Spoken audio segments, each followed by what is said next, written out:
So a common question I get is, when and how should I be using these tools? Now, technically, you can use these at any time, and what you're seeing on screen right now is a registration report that you can pull from the KRM system.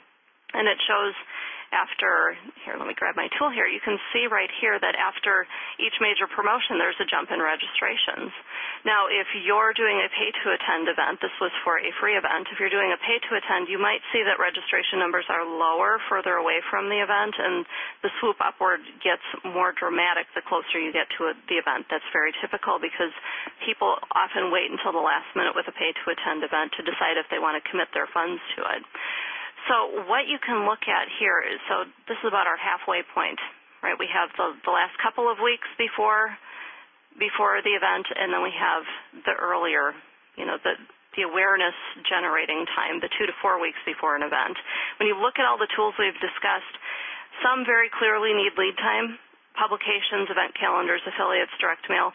You need more lead time to get those in action for you.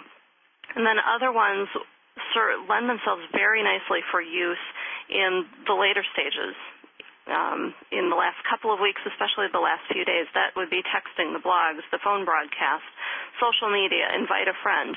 You can use all of these tools throughout your entire promotional schedule, but some of them will work a little bit better. They're very convenient to use as as the event grows closer, because you really, again, can't start and just send out 1 or 2 promotions 2 or 3 weeks in advance and hope people are going to stay aware of your event. As you can see here, KRM keeps promoting. You have to keep promoting because that's how you drive people to the event. You have to stay in front of them. So use all of these tools to stay in front of them.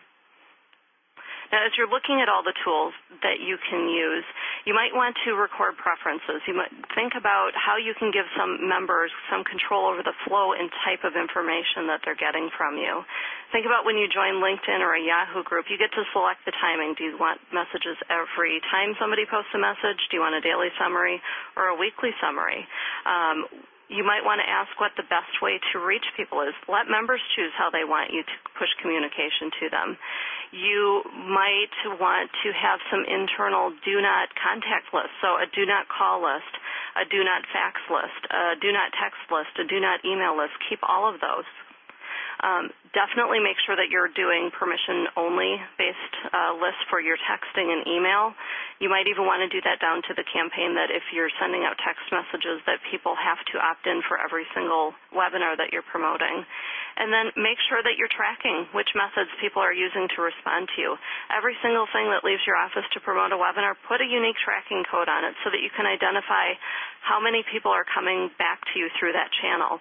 KRM system, again, allows you to do coding, so not only can you see how many registrations come in because of email versus social media versus articles, but it will even drill down and show you which tool generated a specific registration. So I can look and see which tool Sally responded to versus John.